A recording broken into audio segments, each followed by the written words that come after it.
You're listening to 91 Reasons, a journey into the twisted landscape of pop culture. Keep your hands and arms inside the podcast at all times. And now, the voice, Jeff Tucker.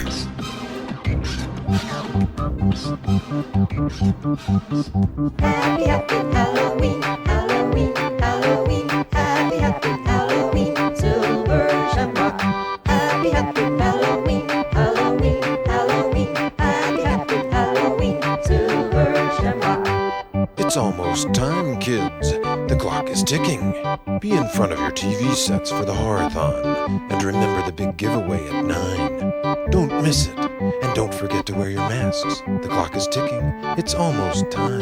Happy, happy Halloween, Halloween, Halloween. Happy, happy Halloween, Silver Shamrock. All right, folks, welcome back. It is almost Halloween, and last year I did a Halloween show where I recounted my actual encounter with a serial killer, and it was a great episode that a lot of people liked. Now, in the year between then and now, I have not met any serial killers, but what I have done is I have run into so many people through the course of my travels and this show, and I was out at the That 80s Club in Fullerton. I was there to see the Flux Capacitors, who were there with Tiffany, good old I Think We're Alone Now Tiffany, who didn't go on till midnight, by the way, and I didn't even see. But I ran into a couple of really cool people, and I said, you guys should come be on the show. So I have sitting with me, I'm going to move the microphone over, I have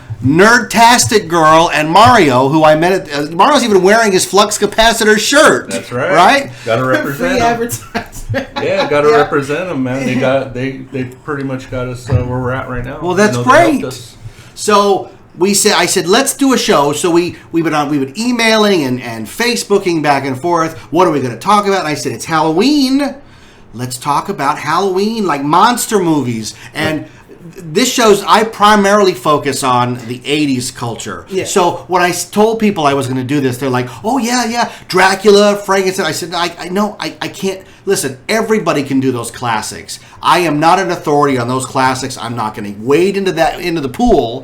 I'm here to talk about the schlock and the classics that came out in my lifetime. So what year did Halloween come out? 78, 79? 77. 77. So 77 to like 89 is my wheelhouse of where all I did was, watch movies, go to the movies and watch them on videotape and beta and Laserdisc and all that.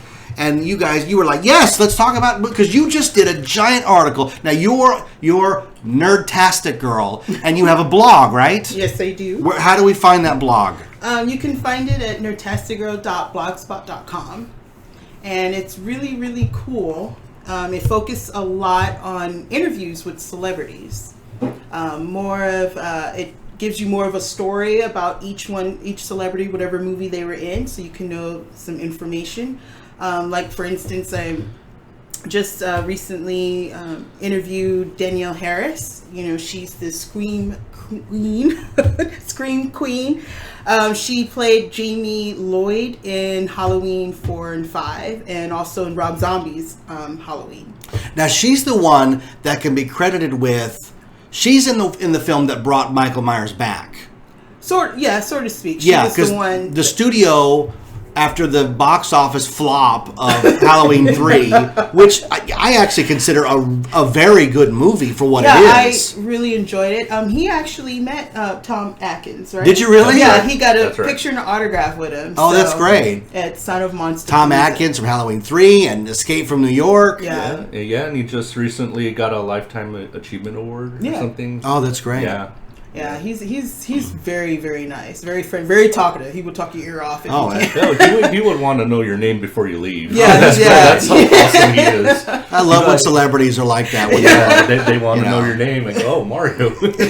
He's like, hey, can I sleep on your couch tonight? I'm in town. And I would too.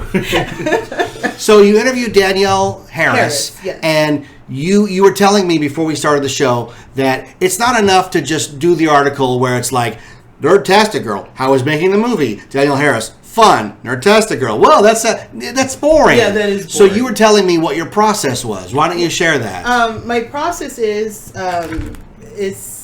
what I do is do a lot of research. Obviously, she's in Halloween 4 and 5 and the other Halloween, but to me, that's everybody knows that's boring. But finding out information in where originally Halloween came from, I think that's more interesting because we already know the story of John Carpenter's Halloween on down. So that basically I give a fun, interesting, sometimes scary story based on the topic. So what it does, it brings you into, okay, yeah, Halloween started with the Celtics, and then they brought it here because the Romans took over. And it was designed to keep away the ghosts and the demons and things like that because they believe that the day before Halloween, which is All Saints Day, is a sign of death and destruction of their crops and things like that. So they created Halloween, which is Hallow Eve. That's how it started. That they were doing these rituals. They did sacrifices of animals and things like that to keep their crops and keep the spirits away. So that to me is an interesting story. Yeah, that's fascinating. So like they would face death and show death as a way to ward off death. Yeah, that's great. Right? Yeah, and so when you watch Halloween, I just look at it, Michael Myers is supposed to be this pure evil that's lurking. He comes out during Halloween to seek revenge on his family for whatever reason. And I just think it's kind of like that these characters have to face that death. That evilness, and that's what Halloween originated from. So I just think it's interesting. As far as modern day, I've done interviews about Not Scary Farm where I work and that sort of thing. And they always ask the same question, like why do people come to this event? Mm-hmm. And I always answer it the same way in that death is something we all have in common. Yeah. So the way that we conquer it, the way that we face it is that we face it before. Mm-hmm. In a situation that allows us then to conquer it and laugh at it, which is why horror movies are so popular, because you get to go in, you get to have the shock and the scare, and everything's hopefully going to be okay by the time you get out, right? Mm-hmm. Except in a case like Rachel just walked in. I dragged Rachel to see Seven. Oh, wow. That's a good one. And Seven. I didn't like it. She didn't like it because the good doesn't win. Yeah, everybody loses. Those kind of movies are rare. Oh, like, yeah. So when they happen, they're the best. That's why Halloween, they're written right. That's why 7 was very successful. That's why Halloween 3 is so good. Because he doesn't stop the signal; it goes out. That one was so cruel. Right. I was like, when I saw that, and it was like, okay, boys and girls. I was like, okay, this is crazy. What is this? Then when they wear the 3 different masks, the skeleton, the pumpkin, and the witch, horrible things. And I was like, is it the mask? No, it's this thing that's an alien rock or something. No, it's Stonehenge. It's witchcraft. Oh, okay. Well, I thought it was some kind of alien rock. Yeah, no, that's where I was And Stonehenge. then you just put it in the vice onto the mask, and it don't matter who's wearing it. I mean, he just hated kids. It was just horrifying that it was done to a kid. Yeah. Now, when that film came out, I still am a huge fan of Don Post masks. Oh. And those are Don Post masks in the movie. And I remember watching it going, oh my God, if this was real, I would die. Because I would have my mask on watching the Silver Shamrock special, and I would just rot right into bugs and snakes because that's like aimed directly at me. So talk about being mean. It was mean towards me. I'm watching it going, I would have died. Because most times you watch it and you go, man, Freddy Krueger wouldn't have killed me. I'm like, no, he would have got me. He would have got me. So, go ahead. I don't know. But anyway, so that's kind of like, that's what I do when I did that one. That one's going to be due out tomorrow or the next day. But I also did, which I had a fun one. What also difficult was Alex Vincent. He played Andy Barkley, in Child's Play. Okay. So he played 1 and 2 and The Curse of Chucky, and he was a lot of fun. Very quiet and everything. So, but I also did the same thing. Obviously, Chucky's a doll, so there's really no history of like Halloween. So I just talked about the history of dolls. Why are they here? Where they come from? What was their purpose back then? Some were used for curses. Some were used for children to accompany them when they're lonely and things like that. So some people use them as vessels for spirits. So now, I found information on that. Did you ever grow up? Did you remember the My Buddy doll? Yep. Yeah, that in my article. It also, because I got to speak to Tom Holland, the director and writer of Child's Play, and there's so much information of where was the inspiration of Chucky come from, the actual doll. Yeah. And I said, oh, did you and Don Mancini, who's the creator of Chucky, work together? He said, I never met the guy when it was on the... Wow. When they were doing the process. He said, they gave me a script called... Blood Buddies. Blood Buddies. Is that the original script of Child's Play? The title? Yeah, and he worked with it to create Child's Play. The character Chucky came from his inspiration of My Buddy. Oh, it had to be. Oh, yes. There's no doubt. People believe that it was from Robert the Doll, the cursed doll of this artist Eugene. Robert Eugene and that doll is in Florida or something like that. It's this wicked doll or something. It looked like a monkey or whatever. But they thought that was the inspiration. And I asked him myself, I was like, so is it? He was like, it's all wrong. So, but every social media I went on all said Robert the Doll. Isn't that funny? Because it never even occurred to me. The minute I saw Child's Play, I was like, oh my God, it's My Buddy. It's a horror movie. That's what I thought too when I first saw it as a kid. Because when those commercials came on, the kids got the doll and it's like, my buddy, my buddy and me. And I remember going, are they trying to sell a doll to boys? We don't want dolls. What the hell is this? Especially big ones. Yeah, life size. So the idea that it became a horror movie, I was like, well, at least something good came of My Buddy. Yeah. You know. Go ahead. Oh, did they also make a Kid Sister? They made Kid Sister. That's why my mom wouldn't buy me Kid Sister. Because she saw that. It was the same. She was like, nah. It was the same song. It was Kid Sister. Kid Sister and me. She was like, this won't fly. You're not getting that. Chucky is not coming to my house. But you can imagine now, like the way corporate America works, you could see some guy in an office going, you know what we'll do? We'll launch a doll aimed at boys called My Buddy, and then next year we'll do the My Buddy horror film. It'll all be tied in together. And then parents will react, the doll will be pulled from shelves, then it'll skyrocket in value on eBay, and then we'll re-release it in a limited edition. eBay and the 80s. There it is, man. There's the whole thing in a nutshell. Yep. I have a weird mom. My mom loved horror movies. On a Saturday afternoon, that was our weekend in. Now, I watched her with her sometimes, but I didn't have the love for it she did. And when they started making dolls, like Chucky was the first one, she had to have it. Wow. She put it on her bed. She loved that doll. She talked to that doll. My mom was kind of crazy. Now that I think about it. Because when I first saw that, Andy, we're about the same age, actually. And, and I had like a little crush on him as a kid. Well, sure, it's a good-looking kid. Yeah, and then meet him in person. I mean, not saying I don't have a crush now, but but it's just weird to see the feeling of this. Yeah. Did you ever see Trilogy of Terror with Karen Black? That sounds familiar. Trilogy of Terror was a TV movie with 3 stories. One of them was about a woman who was being stalked, and she finally turns the tables and kills her stalker, only you find out she has split personality, so she killed herself. That sounds familiar. But the best story was Karen Black is at home, and she has a Zuni fetish doll from Africa. And her husband's brought it back from a trip, and it says, don't take the chain off. So, of course, the chain falls off, and the whole 30 minutes is this doll chasing her through the house with a knife. That's where Chucky came from, really. Because Trilogy of Terror did it right the first time. The Zuni fetish doll sequence is terrifying. Even it's hardcore terrifying for a TV movie.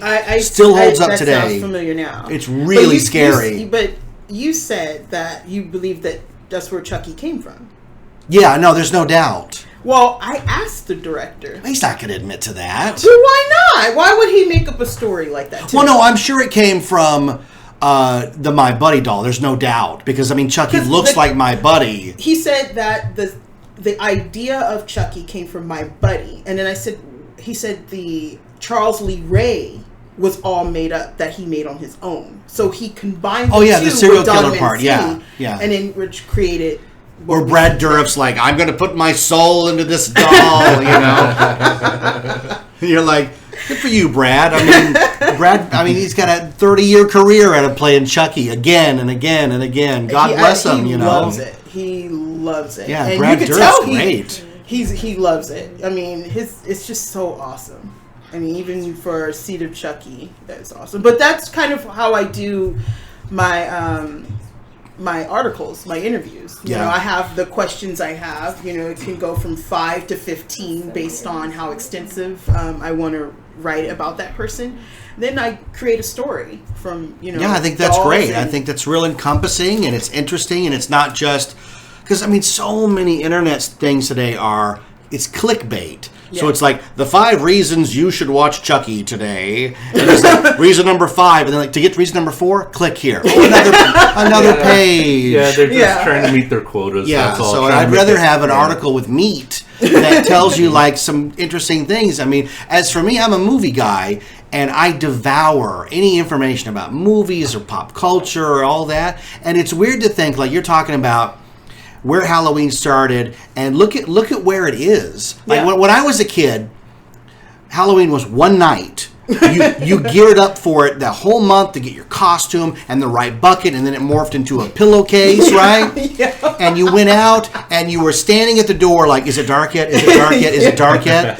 Running out as fast as you can, because you got to hit all those houses, because you got one night to fill that bag, because then your candy quota's ready for the next month, right? Nowadays, like, I have kids, Halloween is 6 weeks. It starts as soon as school starts. Oh, it's Halloween season already. Festivals and carnivals and theme parks that go all month. Well, see, back then... Oh, go ahead. Or Comic-Con. Yeah, Kamikaze, yeah. Kamikaze is on Halloween. Back then, I remember with Halloween that you stayed out until the next, 12 o'clock, 12 a.m. You didn't come home. Oh, yeah. You were out there forever. And this is before cell phones. And now, by like 8:30 or 9 o'clock at night, it's a dead. ghost town. Yeah.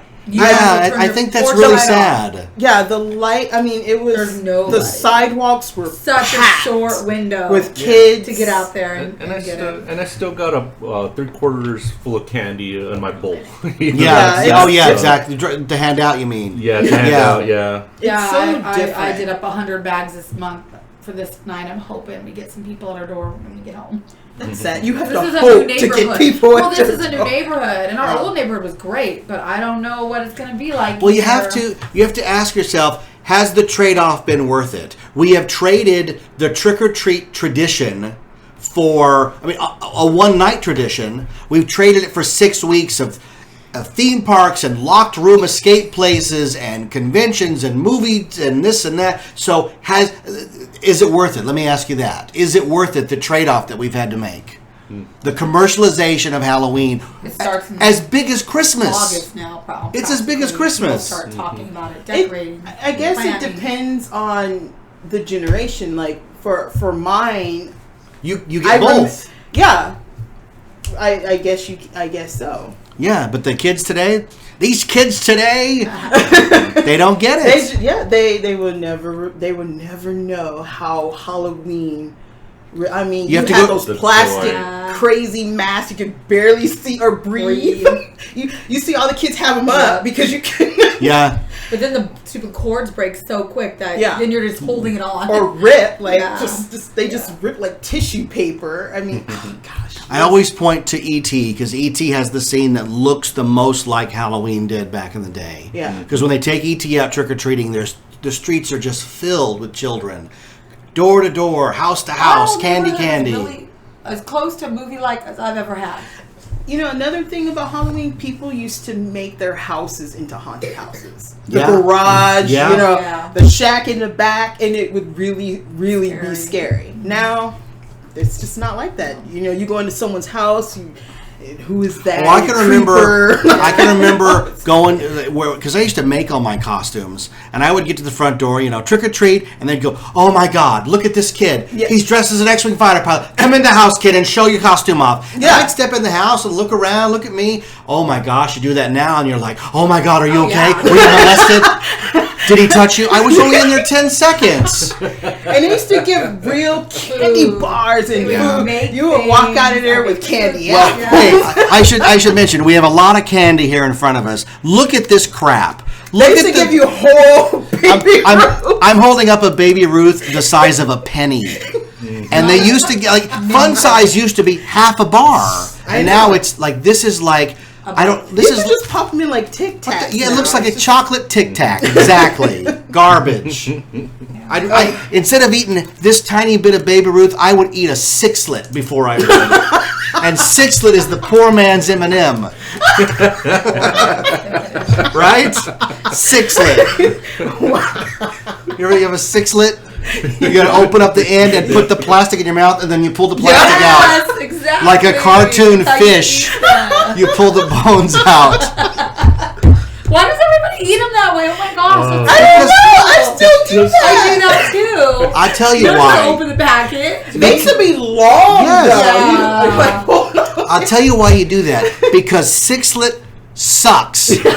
And your brain says, we want the candy now. And your taste buds go, look, just get it over with quick. So stick them all in there. Pinata Because it candy. just takes seconds and they're gone. 99 Yeah. cents Yeah, you don't even store. chew them. They just in your mouth. They're easy to put in a pinata because then it looks like, ooh, there's chocolate in it. Yeah. And like even the young kids are like, oh, it's just sixlets. A candy that practically tells you sick in its title. Sixlets. But there's actually a rung below sixlet, if you know that. And that's anything called carob. You ever have old like grandma go, I bought some candy at the store and it's carob? What is Carob is that? fake chocolate. It's a healthy alternative to chocolate. It's awful. It's awful. Maybe that's why I never. Oh yeah, I I've never heard know. of You don't it. want nothing to do with carob. Trust me. Oh no, the candy that my grandmother used to have are those one that kept in those glass bowls, and they all stick The together. ribbon candy. Oh yeah. I love ribbon candy. I'm gonna bring it back. We Stick just, together. Ribbon Yeah, candy. candy. You gotta episode. literally break it. Yeah, you have to like grab I it and love it. I'm the only it was one. good, but Slam it God, on the ground just or all something. It's one of stuck those weird together. candies. It doesn't look appealing, right? Because it's all stuck It's- together. it's But and this is good. actually good. But once is you good. get past it and you actually eat a piece, you go, well, this is pretty good. That's what ribbon candy Even is. ribbon candy knows it sucks because it's clinging to the other one, saying, "Leave us alone. Go away, You kid." know, you can always buy like the holiday can for like $2 at Big Lots or whatever. And it's like when you give out the popcorn tin. It's that cheap gift you're giving someone. Yes. Well, Yeah. my mom used to get them all the time from all her coworkers, and I would get so excited. I'd be like, I hope someone gets you a can of ribbon candy. I hope you get it. I always No, get ribbon excited candy for is that. like getting one of those pre-made Easter baskets where only the stuff on top is what you get, and the basket looks really full, but there's nothing but air in it. Ribbon like- candy. It's like opening Leia's potato chips. Yeah, it's all that air. Or I guarantee Rachel's going to disagree with me. But it's like going to the house and they've got Tootsie Rolls, but it's the orange and the vanilla. They're like no, who eats? Okay, you want to know what else I love that no one else Who eats? bought flavored Tootsie Rolls? I like those. Who does this? this? See, I knew you guys would disagree. And I like the little, what are the little orange candies that grandmas always have in their jars? Those are good. The orange? Yeah, like the little gold, the butter. Butterscotch. Yes. Butterscotch, Those are yep. still good. I like Yep, I those. love Butterscotch are right next to Do you those ones remember that the- come wrapped like strawberries. I like those too. Yeah. I was finna say that. The strawberry one? Yeah, the Mexican candies. Again, you know you're in trouble if the wrapper is more exciting than what's inside. And the strawberry candy's like, look, we know we're ugly and we suck, so we're gonna dress up nice for you. And it puts on a strawberry wrapper. That way, you know what the strawberry wrapper is? So that your brain knows how to process no flavor into strawberry. Those are good. They're not good. Nothing like strawberry. No, it doesn't. Nope, it It only doesn't. tastes like strawberries because the wrapper says, well, it must. It has I to. guess I just grew up on cheap candy. We Yes. all did, and that was the best time. Yes. Would it Yeah, no, change? we're all laughing and making fun, but it all comes out of a place of at the end of the night. Yeah, look at that candy. The end of the night, was there anything better than going out trick or treating with a group of friends? At the end, dumping it out and doing the trades. I'll Yeah, trade you this for sort of. that. But you also have to check them too, because Oh. sometimes some candies. We have to look at everything before you can have Yeah, it. my mom used to look There at. might be Wait, let me look needles at and them. stuff. Oh, There might trust be me, I know, needles. because- Maybe a needle. My mom's always saying there was going to be a Razor needle. blades, I mean- Oh, there was a needle in my candy. No, your mom was like the Gestapo because the old lady down the street once gave us these beautiful candied popcorn balls that she had made. Oh, I remember. And I was like, that is last. And my mom was like, homemade, no, trash, gone. Yeah. My mom used to throw the No. homemade stuff. What happened? Or you ever have the house that would give you pennies? Oh, We yeah, had- I did. yeah, that. yeah. People Here's 6 cents, and I'm Yeah. like, oh, okay. I had people put. If everybody 6 has- cents meant something back Oh, then. yeah, you could buy Yeah. candy with it. That's true. Do you remember bats on a stick? They were like taffy on a stick. Oh, yes, They were yes. called baseball bats, or the shaped fruits with the powder inside. Oh yeah. Oh yeah. Oh yeah. Remember I this- Like the yeah. crazy straws, only in little shapes. It was Yeah. a shaped Those are fruit. good too. You're all making me want to go to the candy store. I know. Or what was the sticks? The one that you take the. The Lick-a-Maid. Fun Dip, the Lick-a-Maid. Yeah. Yeah. All right. that All was- right. okay. Settle it. we're gonna do the settle right here. Okay. Lick-a-Maid, Fun Dip. What you're talking about? Yeah. What's better, the powder or the stick? The powder. The powder. You say powder. You know what? I used to. I never ate the The stick. I powder. ate the stick. Oh, I did not eat the stick. The powder, the stick's See, she's the only one that's right. The No. stick was the best Ew, part. no. Oh my! I Nothing. always ate up my stick before I finished did. everything. So I'm sitting there. Right here. We did the same I thing. don't get it. The powder was the best part. Tastes like chalk. I don't know. I would tear off the green apple and trade my sister for her second stick. Oh my gosh. I don't know. It I might would have- dip it.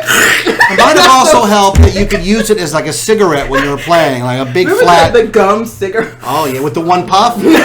If you shot out, the puff would come out. Oh, good times. Yeah, I love all that candy. We've talked about it before. I like the candy that came in like the trash can or the mailbox or the coffin, so you could have a Coffin, toy you put afterwards. the little skeleton They together. don't do that. I used to bury Jawas in the little coffin when I was a kid. And the Cracker Jack boxes actually had decent prizes. Yeah, Real yeah, ones. yeah. No paper. Every generation looks back and goes, "Man, the Cracker Jack prizes have gotten so bad now." Yep. Yeah, I don't what- even, mine, one time I had a box with no prize. no prize. Is that life like just screwing you over completely? Like Cracker Jack's not that good to begin with, but you're like, you know what? I'll get a prize. Yeah. Yeah. You know what I mean? Back- You open it up and you're like I bought a box of cereal and I'm like, I don't even care for the cereal, but there's no prize. Oh, Yeah, they're not. I got a Very, real very prize in the nice. cereal this week. Missing out, I swear. Yeah. Yeah. Well, I think one of the best Cracker Jack prizes was like a little plane that it actually flies Yeah. around. Plastic pieces and stuff. Yeah. Yeah. Cracker Jack used to have real toys in it. Nowadays, it's like a fold-out George Washington that turns into Lincoln, and you're like, no, nobody thinks this is fun. Yeah, This is not fun on any planet. You could stand it up or something. Yeah. Cracker Jack. Now it'll be a QR code. That'll be, you know, like, oh, fun! I get to scan it with my phone. Oh, there's a virtual prize. I just gave Cracker Jack the $1 million idea. Some executive I was know, somebody's going to take. like, QR code for the prize. Yeah. Yeah. 'Cause, I mean, have you played those that were so off topic? Disney Infinity and the Skylanders, like they're so cool. They're just QR codes and a QR code reader. Like brilliant, Yeah, brilliant. Yeah, I've worked at a retail store that sold those, and I didn't see the thrill about them. They were cool well, to look at. Me but- neither until they came out with Marty McFly, and, the hoverboard, and now I'm like, do I really have to buy this? It's how much? 150? Oh no! Ooh. Oh no! Never. Oh no! And I have to have a PlayStation 3 or 4. It's not even a standalone. Oh man! All right, so let's get back on topic real quick here. If you had to pick a handful of 80s horror movies that are your go-to movies, throw a title out. Go Mario, throw a title out. Oh god. Aliens. Nerdtastic. Aliens, absolutely. Oh, we keep going. No, Aliens, man. 1986. James Cameron, sequel to Alien, he took one of the greatest horror movies of all time and made an action movie out of it. And it's even though it kind of stands alone from the first one. It does. No, it totally does. But it's connected. Gosh, yeah, it's fantastic. Yeah. The cast, the directing, the direction, the pace, everything. It's one of the favorite movies above all genres for me. Yeah, no, I agree. It's way up there. I can remember seeing the theater and just like being blown out of the theater. Oh my God, what did I just see? You saw that in the theater. I saw it at a drive-in. Oh, fantastic. Now, do you know, here's one of my holy grails, because every movie I bring up has to be somehow connected to collectibles. And there wouldn't be Aliens toys until 95, 96 when Hasbro finally came out with that weird alien line. But, I mean, not counting the big alien from Kenner, but Aliens. You know that they made a commercial version of Ripley's Reeboks? They actually appeared in store. If you were in the right place at the right time, you could buy Ripley's Reeboks. And I've seen them. Wow. They're so unbelievably cool. And you can imagine how expensive they are now. Oh my god. Because they cross over into sneakerhead collectors, which go sky high. Oh man. Yeah. Lucky. But that Aliens is so good because here's how I describe how good Aliens is. When Ripley and Newt, Bishop, and Hicks get back to the Sulaco, you're okay that the movie's over. What a great movie! She escaped the blow up of the air refiner, and then suddenly when the Queen comes out, you're like, oh my God, it's not over. And then the really good stuff happens. That's how good Aliens is. That power loader battle is flawless. Yes. And couldn't be. And they didn't have special effects. Right. This was all either in camera or they had to do it right then and there. Yeah. And all makeup. It's all model work. Yeah. Make models, yeah. And miniatures and everything. And it just looks. Even now, when I watch it, it just seems It holds like up. Today. It seemed like today.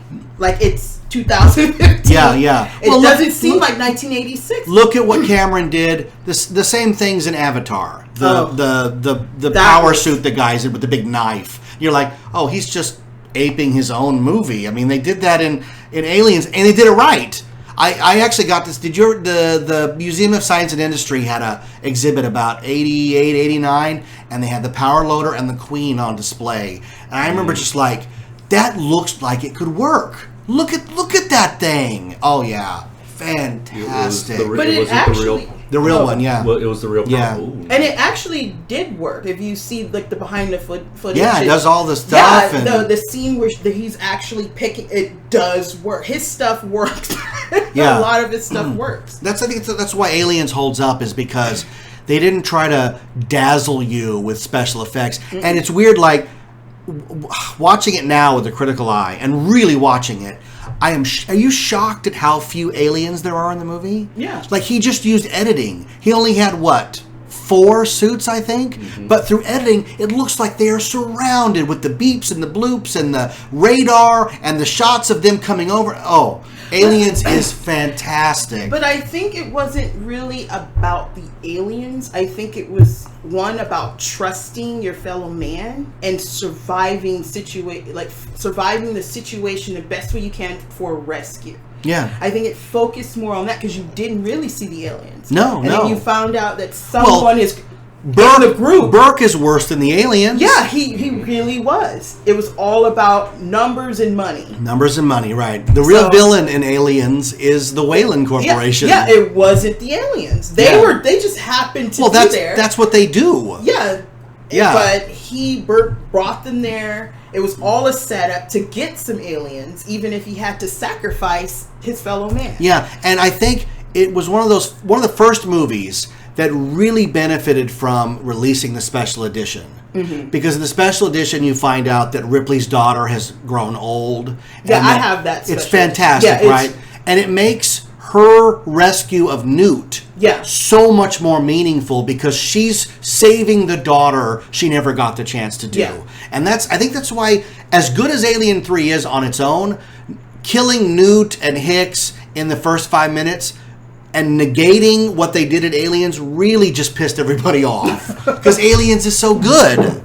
Yeah, it really, really is. And Lance Henriksen as Bishop. And I had a chance of a lifetime in Monsterpalooza to meet Lance, played Bishop. Lance Henriksen yeah. from Pumpkinhead. And I actually interviewed him.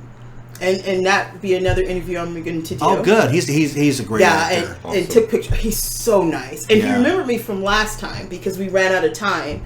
But I actually got to interview him this time. And some of the information nearly brought me to tears. That guy really is an inspiration. You will find out soon. Oh, good. See, And- something to look forward to. and I nearly Give brought- the address again. It's at nerdtasticgirl.blogspot.com. There you go. And it nearly brought me to tears because that guy really worked.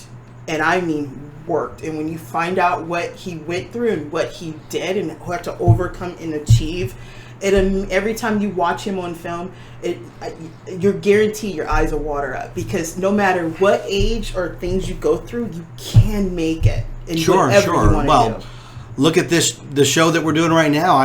I didn't have any idea that I could podcast or do this, and suddenly I was like, "Hey, I can do this. I'm actually pretty good at this. This is fun." Yeah. You know, and that's late in life. You know. Yeah, and that's kind of one other thing I kind of focus on too. That the reason I don't just ask them, "Oh, how was it about this movie you're in?" I kind of, what were the struggles that you got here? You know, some of them I do ask those questions for people that are not sure what they want to do. Sure. Can Well, they do it? I talked about that a couple of episodes ago when we talked about Alan Rickman, one of the greatest actors of our generation, who didn't get a part until Die Hard. That's his film debut. Wow. He showed up in Die Hard as like, this is the greatest villain we've ever seen. Look at him. Yeah. What's he been in? Nothing. What do you mean nothing? Are you crazy? Yeah, that just Some people happens. just need that one shot, Late one bloomers. chance, Yeah. and they become something spectacular. And then sometimes you will watch something and you go, that guy's really good. I've never seen the guy. And you're like, oh, I've seen him a lot. I just didn't know it. Like Tom Hardy. Oh. You know, when Tom Hardy showed up in Inception, everybody, like, that was where he really shined. Like, this guy's going to be a big star. And you're like, oh, he was the bad guy in Star Trek Nemesis? I had no idea. Yeah. He's Captain Picard's clone. Like, it's bizarre. Yeah. That's actually a good film. And now he's Mad Max. You know? Fantastic. So Aliens, fantastic choice. Throw another one. The Thing. Oh, I love The Thing. 1982, The Thing. Yeah, oh yeah. Now, I have to clarify something. People think the 2012 The Thing is a remake. No, it was a prequel, right? No. Yeah, it's a prequel. I don't know how many times I have to tell people that. Well, It explains where that dog came from. But the problem is that we've seen so many reboots, remakes, redos. So when they go, Universal Pictures presents The Thing, we're like, oh, another reboot. Yeah, and they should have just called it something else. I don't know, the pre-thing or the thing. That would have been the pre-thing. Universal presents The Thing before The Thing. That would have been fun. Yeah. Or they could have called it The Thing that, what was it? The Thing. The Thing from Another World. They could have said the original title or instead of, something. like, Thing indicates, like, we don't know the name of it. So, like, how about the doohickey? You know? Or the whatchamacallit. that was a candy bar, you know That's that? right, yes. The thingamajig. Yeah, I like that one the best. It does not know you. It does not hear you. It is the thingamajig. And Oh my god, it's coming! I think it would have been more successful than it was if they kind of clarify that. They absolutely. The Thing. And then you see a trailer and it's kind of like, wait, I don't get, and it took so long, all these years for that one, and so people. Well, the other thing is that you're the people at Universal, they're stepping into John Carpenter's world. And if you can't keep up with Carpenter, you shouldn't step into his world. Because look at what John Carpenter did. I'm going to do a whole episode soon about all his movies. Look at what he did with shoestring budgets and just really clever, really good filmmaking. It doesn't need a lot of... I mean, look what happened when they gave him money. Yeah. Escape from L.A. Yawn. He was better without money. Yeah, but it's not Escape from New York. Yeah. That's the problem. But you know what's even when you see The Thing when it comes on, his 1982, when you're watching the dum dum, it's coming on, and then you see the thing, and then it seems like the title comes up. It was actually a cutout, the thing, and they put a trash bag behind it and burned it off. Oh, so that's brilliant. So it looks like it's special. No, it was just someone's backyard. That's and filmmaking at its best. That's all they had back then. That's what they had. You had to have real talent. These people had jobs. They had to keep. Look at Rob Bottin's work in The Thing. He's the guy that did all the monster work. No one. It's weird to say, no one had ever seen anything like that in a movie. When that head sprouts legs and walks away, everybody was like, what did I just see? And it's hard. You can't do that now. Everybody's seen everything. Yeah. So to see a movie that groundbreaking is just you're impressed. You're awed by it. Yeah, they had to make it look real. Yeah. There was no other way, and sometimes they had one shot. Yeah, because it's going to disintegrate or yeah, melt. it was one shot, get it right, or what? Yeah. Well, Rob Bottin had a great run in the '80s. You talk about the guy who did The Thing. He created RoboCop, the look of RoboCop, and the look of Tim Curry in Darkness in Legend. Unbelievable. Amazing. You can retire after that. What else is there left to do? And he also did he did Total Recall. That head that wow. Schwarzenegger's head came out of the big lady. Oh my God. That was amazing. Or the when Schwarzenegger's on the surface of Mars and he's like, oh yeah, he did that too. Or when he's pulling the thing out his nose. That's a complete fake Arnie head. And I remember reading Cinefex, where kids would come around the studio and go, "Can we meet Mr. Schwarzenegger?" And Rob Bottin's like, "He's not here, kid. It's not real. It's not him." Like, that's how good it was. Wow. And if you watch it today, yes, the one that comes out of the head, you can tell is a smaller head. But when he's pulling that thing out of his nose and it's going, that looks like Arnold Schwarzenegger. I thought it it's was amazing. I thought it was a stunt double or something. Yeah, and the Johnny Cab. Wow. Yeah. Wow. You know? That's... This is why I love that. I appreciate movies today. Some of them... Yeah, but CGI is no replacement for things. Yeah. And it looked more real than the computer does. Well, it's because your eye knows what it's looking at. And a lot of things... Here's the downfall of CGI. When they do something impressive for real, you go, it's probably CGI. You know? Like, I'm not a fan of Crystal Skull, but when he holds the skull up to the door and all those things start dropping down for it to open, they really built that. And in the theater, I was like, another CGI door. And some guy's like, I spent 2 years on that door. Yeah. But 2 years, Jeff. Yeah, I just knew, like, the in the beginning of Crystal Skull, the minute I saw that animated gopher, I knew it was going to be terrible. Yeah, I said that. I just said that to my kids. I said the minute the Paramount logo became a prairie dog molehill and it came up and looked around, the fans went, "Oh my God, we're in trouble. George Lucas is now run amok. There's no need for it.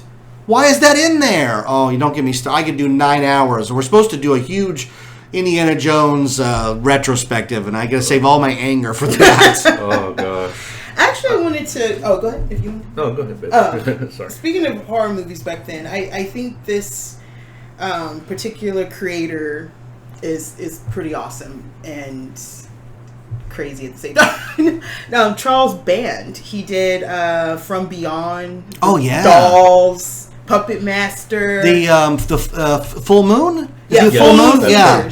Yeah. It was actually a different name back then, but was he involved in like the Trancers and Jack Death? Yes. Oh yeah. That. Yeah. See, That I was good worked stuff. at a video store. Now those movies never went to theaters. Yeah. Very minimally. Yeah. But we would go, there's a bunch of these Full Moon movies coming out, the Puppet Master and all that. Oh yeah, I watched those things all day. When I first went to Kamikaze a couple of years ago, I was standing at a booth and I was like, "Oh, Full Moon features," But I was noticing wait a minute, I know those dolls. They were all over the place. And I was like, wow. And I remember all the DVD, they were VHSs back then. Yeah. There's all these DVDs. And I was like, gosh, I wish I could ask the creator or the director about these dolls. Why did he make these dolls? And the lady that was standing behind, she was like, "Oh, just talk to him right here." I was like, "Wait, what? He's like, Charles Band. He said, come here. I was like, oh my God.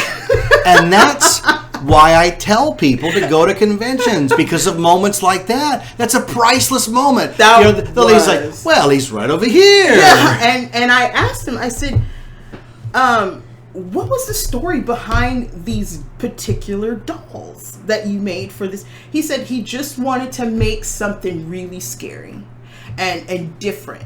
And they're based on just crazy thoughts he brought up. Well, you remember in the first Puppet Master when the little woman doll is putting leeches on that guy?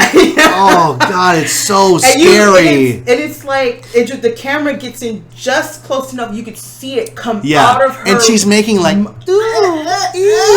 know, always sexual noises. Yeah, she's making sexual noises, right? You're like, nah, this ain't. Yeah. I'm like, look, I'm going to turn this off in 20 minutes because I can't take any more of this. Maybe 10 more minutes. Hold on.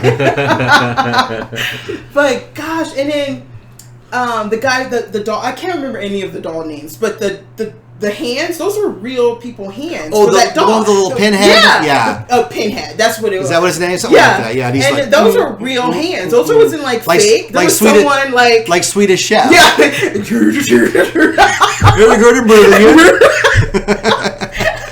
You know he did Rapper's Delight on the Muppet? Yes, I was laughing. I was like, what's happening?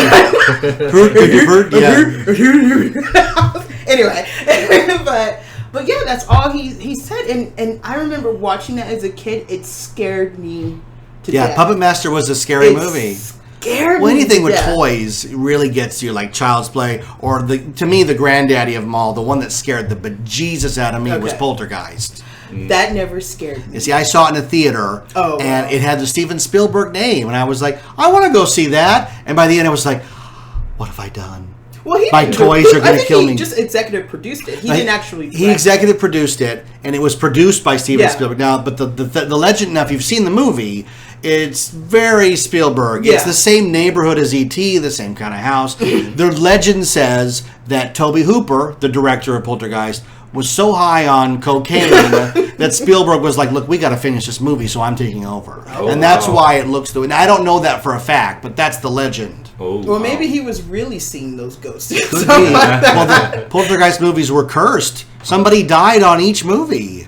The daughter was killed by her boyfriend on the first one. That was sad. I saw that special on TV. Yeah, Carol Ann died on the second one. No, on the third one. It was the old man that died on the second one. Yeah, because after the third one, she died terribly. Yeah. She was so asbestos, ill. Right? Yeah, it was like her. Like she had a blockage. It had to do with colon. It had to do with something with the movie. She breathed in something on the set, and she got like a blockage. She wasn't using the restroom, so to speak, or something. So she was starting to get ill and sick, and when they went to, it was already too late. She already started to get it was too late. In her bloodstream. If you watched Poltergeist 3, the last shot of Tom Skerritt holding her, it's not her because you don't see her face. It's really sad. Yeah, it was. She was like 12. Yeah, very young. She had a long career ahead of her. A very long career. Long. Oh, that sucks. Yeah. Wow. But she was in the first Poltergeist, she was terrified. Oh yeah. She was terrified. What they used to do is during the takes, Steven Spielberg would come to her and, try to, are you okay? Do you need anything? And as soon as he see her too scared, he would say cut, and he would play with her. Everybody would run and dance just so she wouldn't get You have terrified. to do that with kids. Like, I just read that the kid in The Shining didn't know he was in a horror movie. Wow. Kubrick never let on that it was a horror movie. He thought he was in just a happy-go-lucky little movie about a hotel. Like, that's brilliant. That is brilliant. Brilliant, because you get the performance out of the kid without doing, like, Linda Blair was traumatized forever from Exorcist. Yeah. Forever. But there are some cases where the kid knows they're in. You're talking about Child's Play? Child's Play. He knew from the get-go that he was in. Yeah, I don't think there's any way to explain away the doll going, come on, let's go kill that guy. He said he knew, and interesting, I also interviewed, Harvey Stevens. He played Damien. Oh, The Omen. Yes. Yeah. Oh, And nice. That was a fun article, and he said there's a scene which is one of your favorites when they were in the car and he just went berserk. And I asked him, I had a chance to ask him, so, why did you go crazy when you guys were driving to the church and whatnot? He said the director told him, without telling the two other actors, pulled him aside and told him, okay, I put something in her wig, and I don't care what you do. You pull it out and give it to me. Oh, that's you great. Just act, I don't care.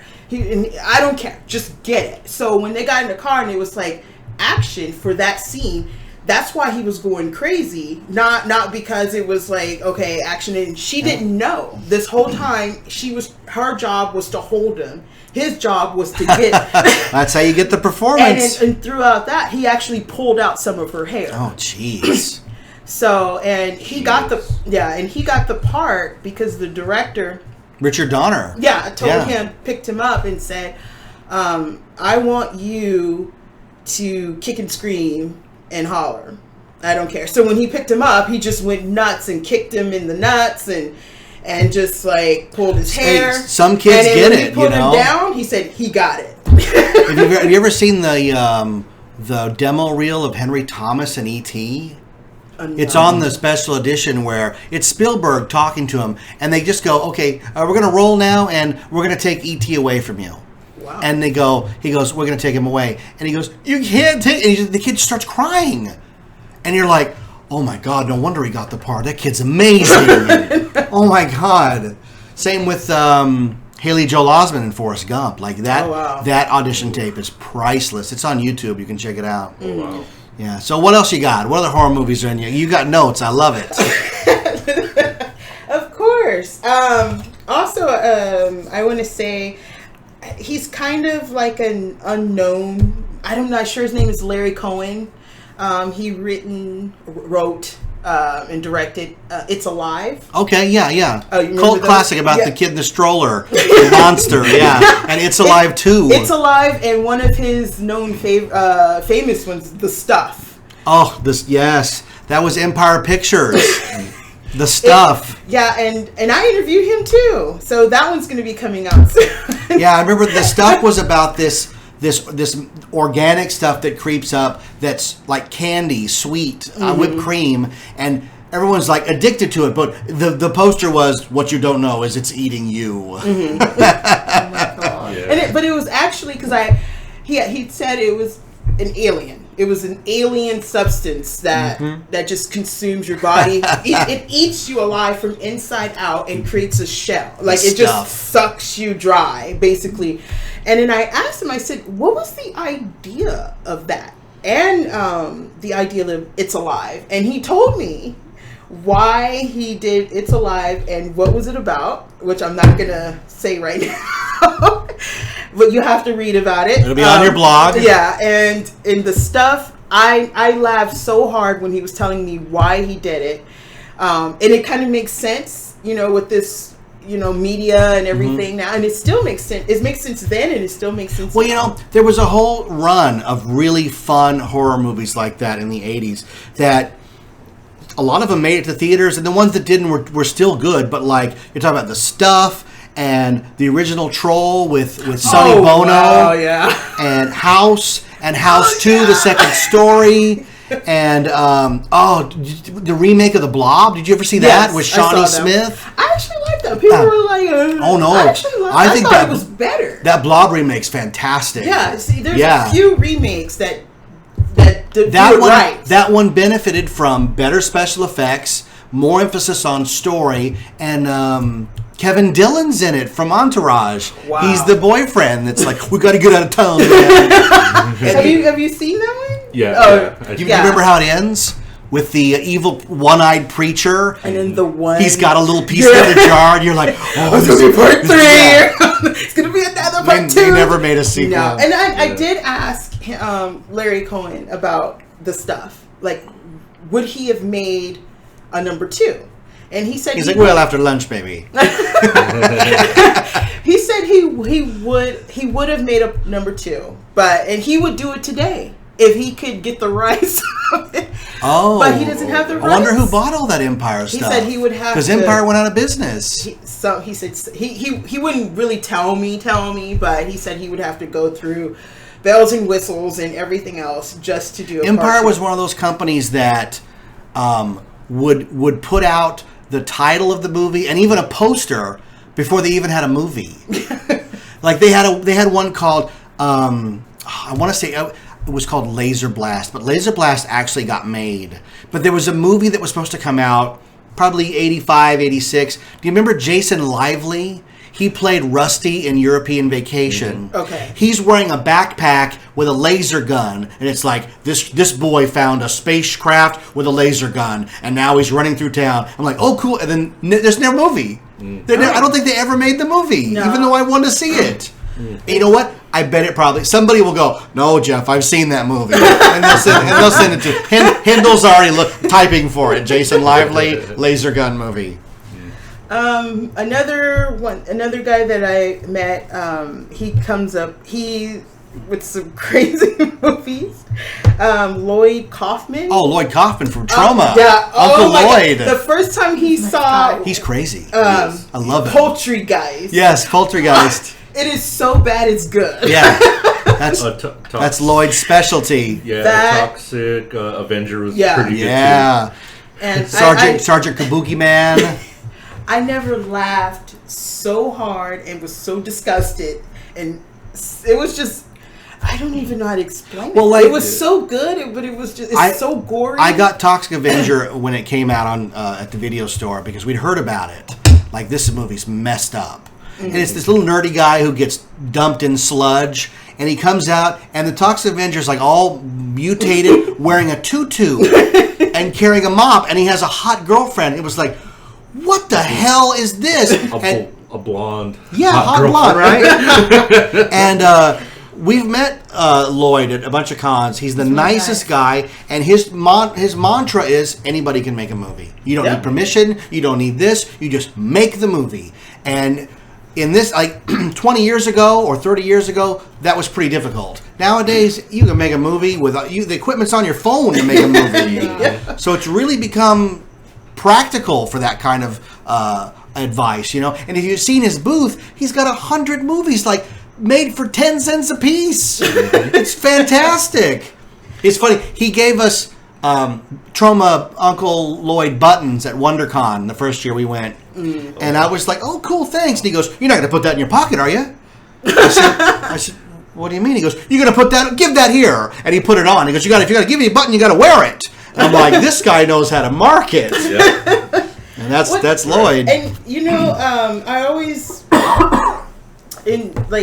like how small Hollywood really is, even for the B movie people. Like it's really small, and it's when I saw Guardians of the Galaxy, and I was looking at it, I was like, "Gosh, that guy looked familiar." And which is Lloyd Kaufman. He's one of the. He's in the. Go ahead. Oh, sorry. when he's trying to remember. I can remember when they first get to the kiln, like, and not first, but when they get on the jumpsuit and they're down there with their other monsters and whatnot, and then they're getting things thrown at them. So the camera pans over and you see Lloyd Kaufman. Yeah, I gotta rewatch that. And I saw it several times. I'm like, that has to be him. So I looked it up, and it is him. It's him. But Because of Jamie Gunn. Yeah, because Jamie Gunn worked with him at was it Tromo? He got his start at Trauma. That's the first job he had. Have you seen Slither? Yes. Yeah, Slither's crazy, and it's a lot like a Trauma film. Yeah, and they're all good friends with Nathan Fillion, yeah. And he's the blue monster to get the stuff, the Groot. Yeah. He put his fingers in his nose, and that's supposed to be him too. And I just think it's so small, and it just shows like it's such a small community, and if they work good with you, and you'll end up bringing. You don't know who would carry along. Look at Jonathan Demme. He directed Silence of the Lambs, won the Oscar for it. And if you watch Silence of the Lambs, the head of the CIA is Roger Corman.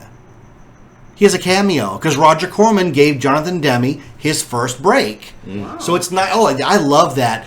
Pay it forward and put people in and do a favor. Oh yeah, it's fantastic. Yeah. Love all that. Yeah, that's right. You just It's never usually know. just one scene at a desk, and he's like, "Are you sure about this?" I'm like, "That's Roger Corman." That's all it takes. Well, if without Roger Corman, we wouldn't have Jack Nicholson gave him his break in Little Shop of Horrors, or James Cameron. He gave him his break on Piranha 2: The Spawning. Wow. You ever seen any of the Piranhas? I saw the first one. Yeah, Oh, Roger wow. Corman gave a lot of. I mean, Roger Corman let Ron Howard direct Grand Theft Auto when no one would let Ron Howard. I mean, Opie. We're not letting Opie direct a movie, and Roger Corman was like, "Sure, take a shot, kid." And now, I mean, Ron Howard became one of the biggest directors of all time. Oh yeah, Roger Corman. There's a coffee table book that came out not that long ago about his work. That's like must have for film people, film fans. Wasn't Ron one of his other first films was Splash? That was his big screen directorial. Yeah, and that was Yeah. Tom Hanks. Yeah. Really kind of. Tom Hanks given a leading role. Yeah, pushed him forward. Oh with yeah, that. Splash. And Splash is notable as being the movie that created Touchstone.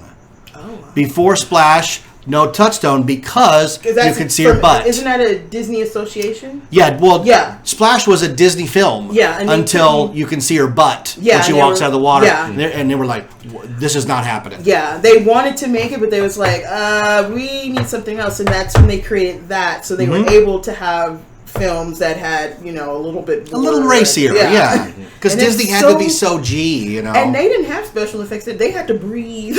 Oh yeah, no, that's a real they get fishtail. Yeah. oxygen action. They have to swim away so they can act in Look the at the- water. Look at the cast of Splash: Tom Hanks, John Candy, Eugene Daryl- Levy, Daryl Hannah, looking absolutely beautiful. Fantastic movie. And you've seen it, right? Yes. You know that lobster she's eating? She's a vegan. They had to put tofu. Did they really? Yeah, put tofu wow. in that in order for her to break it and do that. I was like, wow. That's I love when he hands her the gift and she goes, "Thank you." He goes, "No, you have to open it." Oh, really? Yeah. That movie was the reason why I wanted to be a mermaid. I did. I was like, I wanted Tom Hanks when I was a little kid. I wanted to swim away from everything. Would you? And the thing is, like, would you leave everything for someone you love? And he did.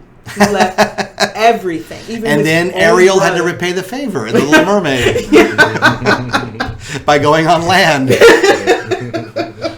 All right, we're over an hour here. So any last movies you got notes, anything? We don't want to miss anything. This is good stuff.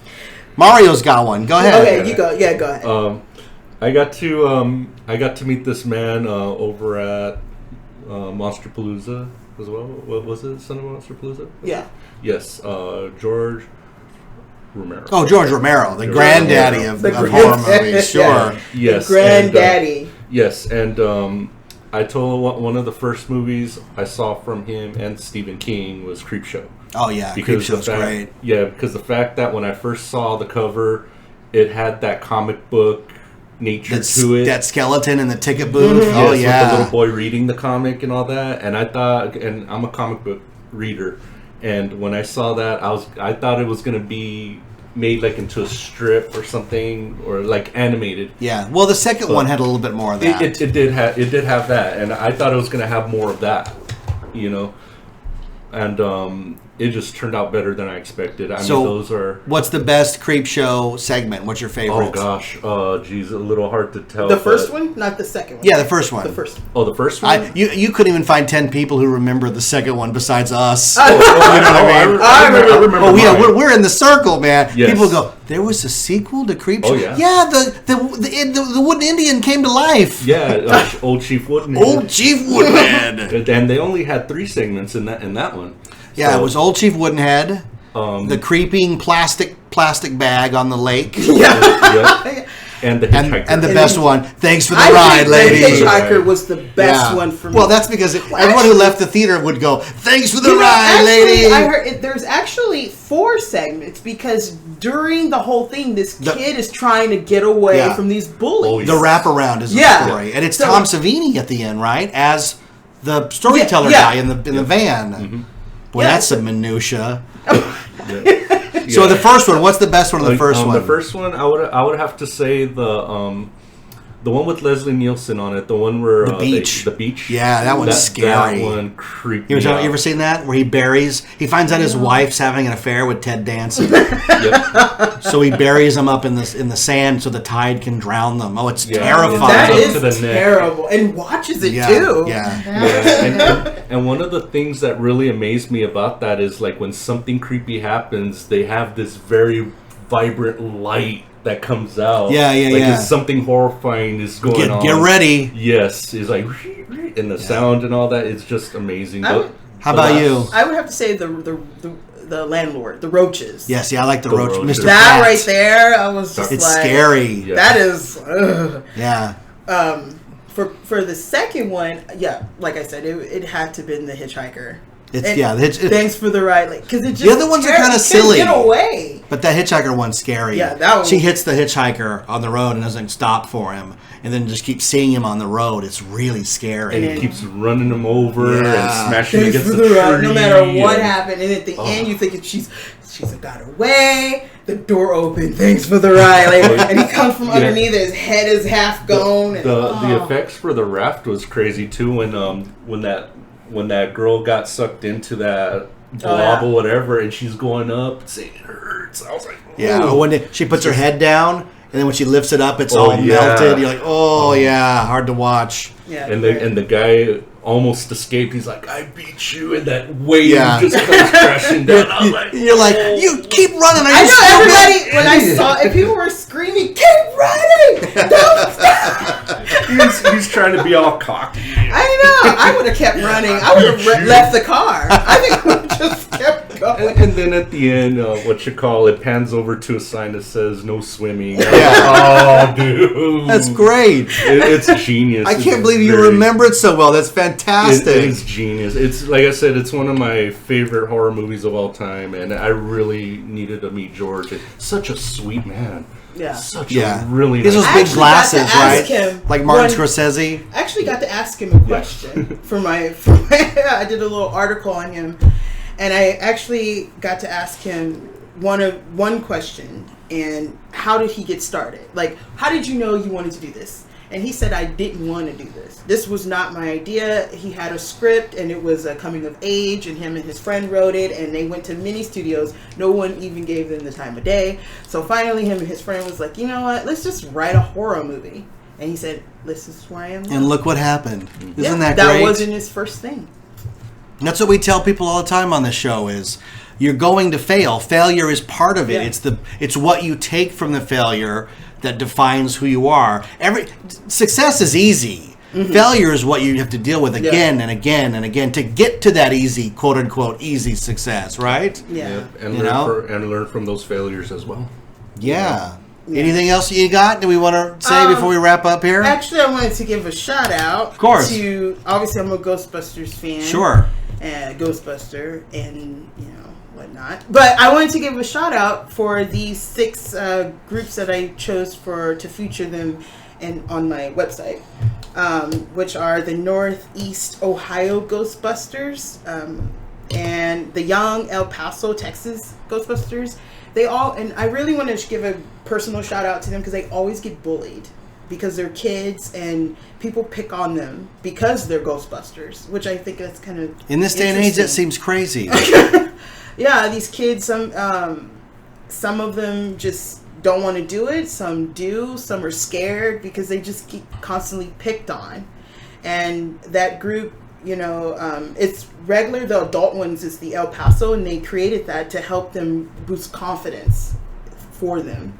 So even though they still wear their little proton packs and things like that, they're still getting bullied, but they still do what they love. Wow. And Well, I good have for to say- them. Yep. And And also- I'm sorry, go ahead. go No, finish. Also Sure. the Springfield Ghostbusters, the Rochester Ghostbusters, the Arkham. It's Arkham. Arkham. Yeah, Arkham. I always get that. And the Fort Collins Ghostbusters. So Now those the these 6. are groups that they're Ghostbusters, and they Yeah. go to like charity They events go and to charity events, hospitals. They raise money for their communities. That's fantastic. That's what. Well, there's hundreds of them, and these 6 I have them submit their names, and then I randomly choose 6 out of the many that were submitted to me. And his mother chose. She picked them out of my Ghostbusters hat. So every month I choose 6 to put on the front cover of my website. You can click on it, and it goes to their Oh, that's their great. Facebook Okay. or their website and talk about what they do and how you can get involved. That's So fantastic. So I'm sure there are local Ghostbusters chapters you can get involved with here. Yeah, the one that I'm always hanging around with is Southland Ghostbusters. They're so amazing. I met them, Charles, 2 years ago, and we've been friends ever since. And so then when I met the Flux Capacitors, they're friends with them. So it's just a whole big community. Small world. It's Yeah. a very, very small world. That's the best thing about the circles that we've chosen to run in, is that they are pretty small, because we're people that are really passionate about what we're passionate about. Back to the Future, Ghostbusters, Star Wars, you name it. It's fantastic. And you've got, is that a Ghostbusters tattoo? You've got to show that off if it is. Yeah. Look at that. That's awesome. I always forget. That's dedication. 'Cause I'm like used to having it. Yeah. So yeah, I got that years You didn't ago. share that after I shared my Kevin Smith autograph. Because I always forget. I'm so used to it. She's I do too. she's like, you know what, until Dan- someone mentions the autograph and Kevin, I'm like, well, I have one on my back. As a matter of fact, like, you do forget. She's like, Dan Aykroyd did this himself. Okay? I just forgot. With a cigarette dangling, going, "Don't move, don't move." Oh, that's fantastic. Well, anything else? One more thing. Yeah, no, plug away. That's what we're here for. One more thing. A lot of people are giving Paul Feig, he's the director of the new Ghostbusters that come out in July 2016. They're giving him a lot of heartache. And I just want to say, rather if I'm for the movie or not, I support him. I support all. Oh my God, I'm like stuttering here. Leslie, that just means it's important to you if you're stuttering about it. Leslie and Jenny. Wait, what's her name? Oh my God, McCarthy. Melissa. Why am I thinking Jenny McCarthy? Melissa. Jenny McCarthy would love to be on that Ghostbusters team. Let me tell you. But I just wanted to say I support them. They are now Ghostbusters, rather if the movie's good or bad, and I give them much support. I tweet Paul Feig almost every day. 90% he does respond or retweet some of the good things I've said and stuff like that. And he's extremely nice guy. He always wears a suit and tie. He's known for that. But the one thing that's really scary is that he gets death threats, some of the casket death threats. People just write really nasty things, and then some people want to justify, it's their opinion. No, that's called bullying. You can give your opinion, it's fine, but when you're threatening someone's life. Yeah, you and I had like a 15-20 minute conversation about the new Ghostbusters. Yeah. And my whole thing is I'm not threatening anybody. Who am I? I'm not out to hurting anybody. But even though our opinions differ, we have arguments to back it up, to support the way we feel. It's just the way it goes. Yeah. And you know what? Like we both said, the proof's in the pudding. Yeah. If the movie's good, the movie's good. If it reaches audiences and is a massive hit, then everybody wins. Yeah. And here's the thing. Whether you're pro the new Ghostbusters or anti the new Ghostbusters, the good news is that the way the movies work right now, next year, whether you like it or not, we're going to get Ghostbusters Happy Meals, action figures, t-shirts, and you know what? As a Ghostbusters fan, everybody wins. If it means there's a new Ecto-1 toy for me to buy, make as many as you want, Mr. Feig. That's how I'm not the biggest fan of J.J. Abrams' Star Wars, but I was there Star Wars night to look at crap I wanted to buy. We're sitting in a monument to my obsession. I collect everything. The firehouse is right behind me. Yeah. So if it means it's already done good. Because did you see the Ghostbusters Ultimate Visual Guide came out? Yeah. oh my God, I have to have that tomorrow. I just bought the Back to the Future one, and now there's a Ghostbusters one with the original ending? Absolutely. You're talking about the The big book? yeah. I saw that the original Ecto was supposed to be like a taxi cab or something like that. Oh, I'll take it all. So, I mean, Take the tab. that is Because so the awesome. last Ghostbusters book was called Making Ghostbusters from 84, and for a while it was like $50-$60, and the one I had, it fell apart. Because I looked at it every day like, oh my God, the terror dog and this and that. And no, I have a huge love affair with the Ghostbusters franchise. So everybody on the show has heard my opinion about what's coming out next year. And good or bad, we get merchandise. And that's what I'm all about. Are you crazy? I mean, It brings it back into the public consciousness. And from what we're hearing, there's going to be a Channing Tatum, Chris Pratt Ghostbusters, and they're probably going to be a Ghostbusters Men in Black crossover, and a Ghostbusters. That would actually be interesting. I would want to see. Did you see they're going to do an animated movie too? Yeah. And they're going to look like Venkman and Egon and Ray and Winston. Oh, okay, fine, you got my money right there. I'm one of the weird ones. I didn't watch Ghostbusters. You have to I've leave only now. seen it I didn't. So this would be like all new to me. This would be my Ghostbusters. No, I know that because You know what I mean? we were 'Cause in the I car. knew you were Ghostbusters. We were in the car, and I was playing. So I'm excited. I was playing the ba-dum bum bum dun dun dun I dun don't dun know dun. And she's Ghostbusters like, I don't know at what that all. is. Get that off. And I'm like, that's Ghostbusters. But there's still people that this is going to be a new Ghostbusters for them. I mean, that's I just want to know right? the theme song. Like, it just we all We get to curious, find but out we soon. won't know. We won't know soon. Okay, if you could pick somebody to do the theme song for the new film, who would you pick? Usher. No, Usher. No. no. That was quick. No. It would have to be. That's a tough question, That right? is a tough question. Ray Parker Jr. Ray is Parker iconic. Jr., yeah. Ooh, Prince. He's back. He has a new album Prince. coming out. I love Prince. No. I'm like, look at.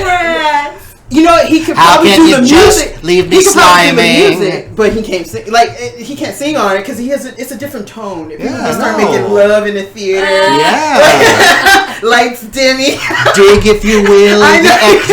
echo. like woo, like Come on, he did Batman. Well, it does Yeah, look exactly. Exactly, he did Batman. Party man, rock the party like nobody can. Like, yeah. All of us in '89 went and bought the soundtrack and we're like, what the hell is this?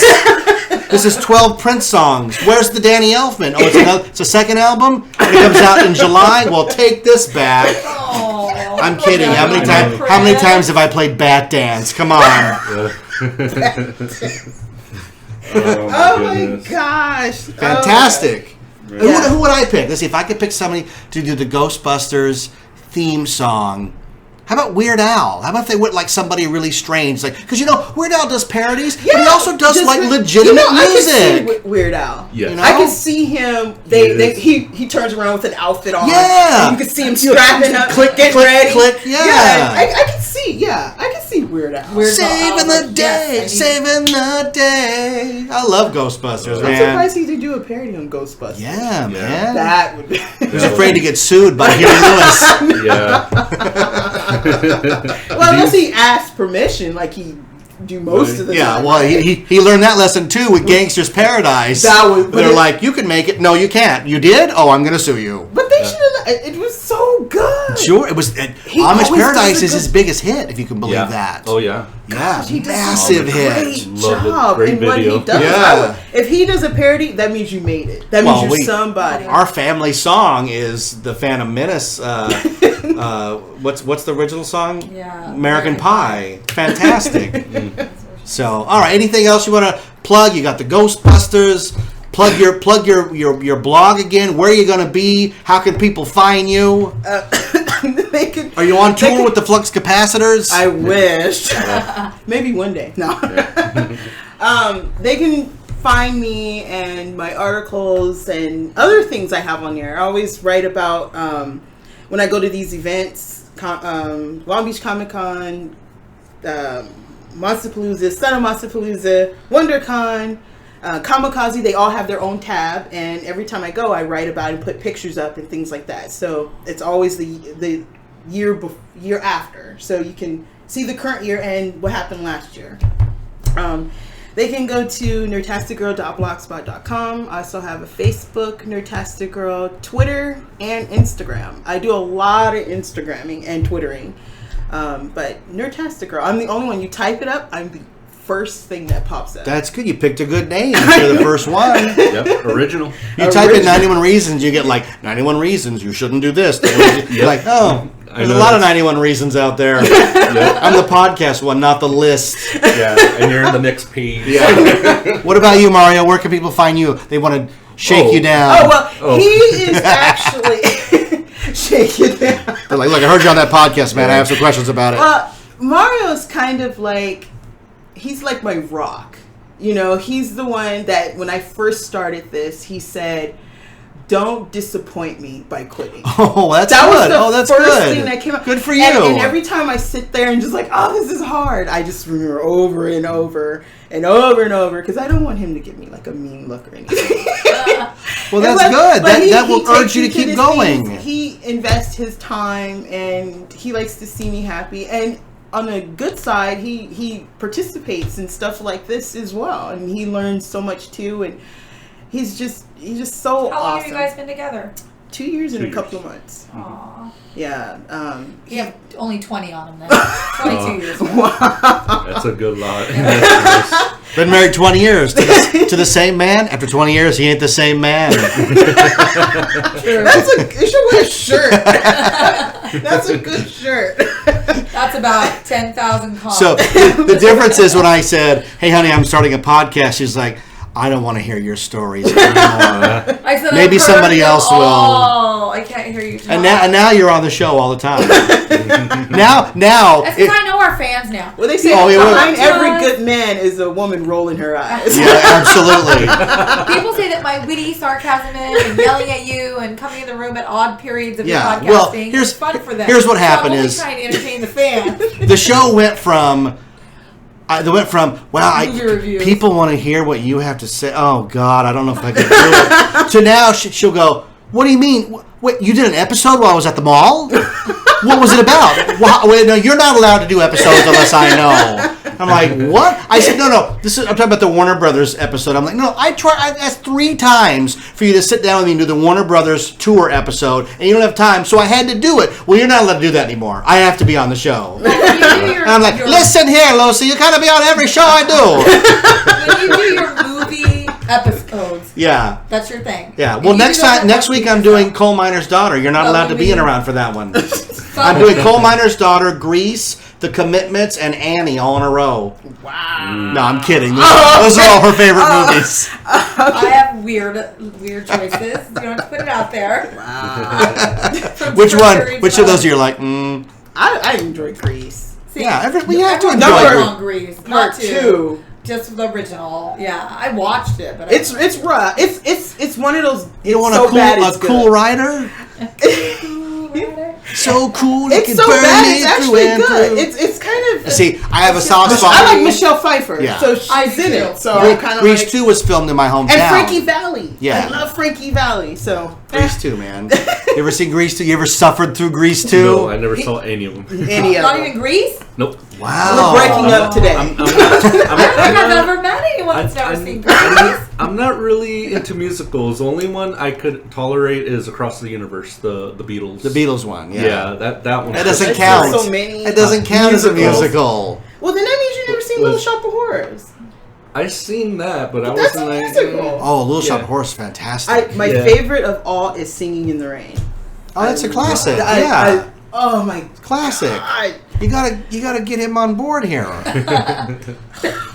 I got 20 years. Yeah, you go. He's like, look, deal breaker, I'm out. I draw the line at John Travolta singing in either Grease or Hairspray. Okay, it's either Grease or we do Saturday Night Fever. Yeah. That's a good one.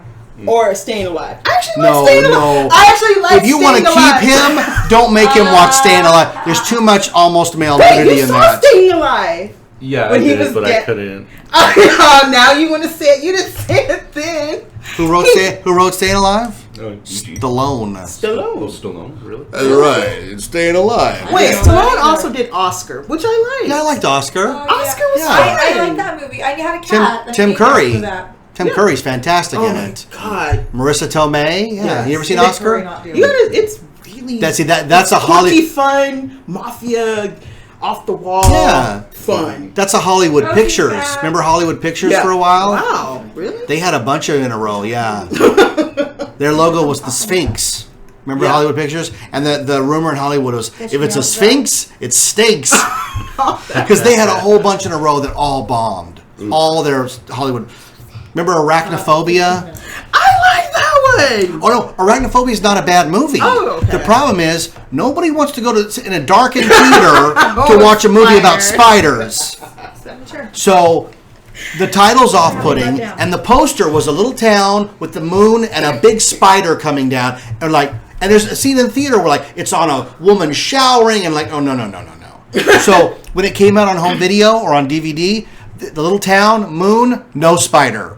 You don't even know what it's about until you get it home. Wow. And when I worked at the video store, people would bring it back, and you could just tell on their faces, we've ruined their night.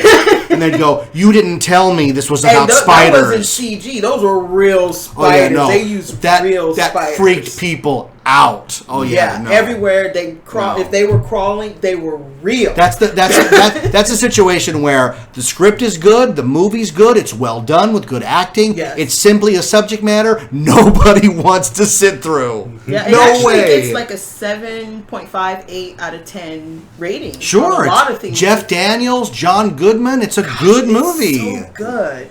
So- the guy Warlock. Julian Sands. Yes. Yes. Yes. I'm the only person in the world that's going to go Julian Sands when you go Warlock.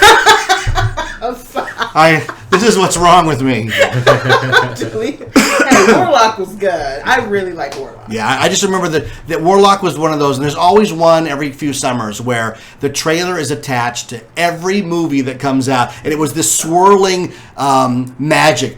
He's from the Dark Ages. And he's arrived in Los Angeles. Julian, they'd go Warlock. Yeah, you know and the title would blink. The 80s trailers were fun. Yeah, and they didn't give were the fun. movie away. Yeah, they sure did. It's like they just show you Just that enough. much. That's enough to get you in theater. Yep. Now they show the whole movie in the Oh, I know, trailer. right? Oh, I've seen it already. Did you see the trailer for Southpaw?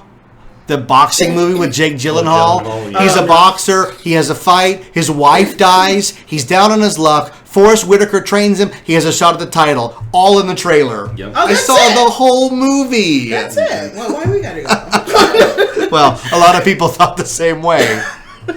All right, we're going to wrap it up. Thank Okay. you so much for you guys for driving out and schlepping out to the Alright. Cafe 80s for this fantastic. It was a good show. It's fun. Yeah. We dove through Halloween movies. We didn't even touch on your Attack of the Killer Clowns shirt that you're wearing. Oh yeah. Which is I another met classic. These guys and interviewed them for Another my blog. Just classic. another thing you have to look for. Best scene in the movie when the kids are running away and they stop and he makes a balloon animal dog and puts it down and it starts chasing after the kids.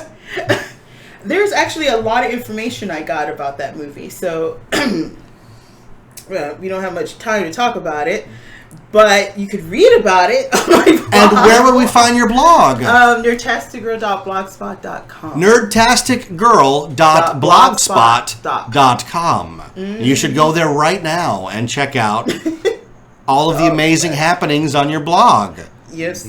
All right. Well, thanks you guys both for coming down. Nerdtastic Girl, Mario, schlepping all the way down to Orange County in the shadow of Not Scary Farm for this Halloween-themed episode. Josie's here. Say hi. Hi. Rachel's here. Yep, hello. Yeah, there she is. Hey now, I bought treats. You have to be nice to me. Yes. Yes. On behalf of the podcaster, I want to thank you for bringing all of this crunchy candy with all of. Listen to this, folks. Thank you so much. It's like being behind a big woman in the theater or a big guy that's like, trying to be quiet and the more they try to be quiet, the worse it sounds Everyone behind knows you. by now that if you come over, there's food during my podcast. You're gonna hear it. If you don't like it, don't listen. All right, so I'm gonna guess you've never listened to a show all the way through, so you don't know how we end the show. I've listened to it, but I never get to the whole. So we always end the show the same way. Did you ever see Private Parts with Howard Stern? A long time ago. 1997. Yeah, He teaches him how to say WNBC. He goes WNBC, WNBC. So we say 91 reasons. So let's try. Let's do a practice one. The show is called 91 Reasons. Oh, that was good. So now we'll really end the show. I want to thank you for tuning in. Go to iTunes and leave us a 5-star review. Check out nerdtasticgirl.blogspot.com. And she's going to be at Kamikaze this weekend. Yes. So look for her. Do you wear anything that says... Ghostbusters. you're- I'm hanging with the Southland Ghostbusters. So you're hanging... Mostly. Those Ghostbusters came Yeah, in you there, see Ghostbusters, cleaning up the you'll see town. Yeah. What does Bobby Brown say in part 2? You guys got any of those proton packs I can have? And you're like, we're with you, Bobby. We all want one. Trust me. So you'll be there with the Ghostbusters. I'll be there with the 91 Reasons crew. Leave us a 5-star review on iTunes. Check us out on Patreon. Some of the episodes are starting to appear as YouTube videos, so if you want to check it out that way, you can. I don't know why you would, but some people don't have any way of listening to a podcast, so I've been putting YouTube videos up, so that's interesting. If you want to see something fun, check out the review I did of Arthur on YouTube, where I got a really nice compliment where a guy said it was the best review of Arthur he'd ever heard, and he was going to listen to it over and over again. And I was like, well, thank you. And that was the one I did in the car that nearly drove me off the road. I said, I shouldn't do reviews in the car. I'm going to kill myself. I am Jeff Tucker. I am the voice. Thank you for this Halloween episode. Go trick-or-treating. Support trick-or-treating. Don't let it die. Taking your kids out or yourself out and getting bags of candy is every American's right. Don't let it die. No one ever got poisoned by candy from a stranger. It's always been from somebody they know. Staple in a Tootsie Roll, someone they know. Razor blade in an apple, guess what? It never actually happened. That's only from Halloween 2. Never happened. It's all urban legend. Go get this. Listen. Go get all that candy, that sweet, sweet, minuscule-sized candy, Halloween night, and don't let anybody scare you from it. I'm Jeff Tucker. Thank you guys for coming out. The show is called 91 Reasons. Happy, happy Halloween, Halloween, Halloween. Happy, happy Halloween, silver shamrock. Happy, happy Halloween, Halloween, Halloween. Happy, happy Halloween, silver shamrock. It's almost time, kids. The clock is ticking. Be in front of your TV sets for the Horathon. And remember the big giveaway at 9. Don't miss it. And don't forget to wear your masks. The clock is ticking. It's almost time. Happy, happy Halloween, Halloween, Halloween. Happy, happy Halloween, silver shamrock.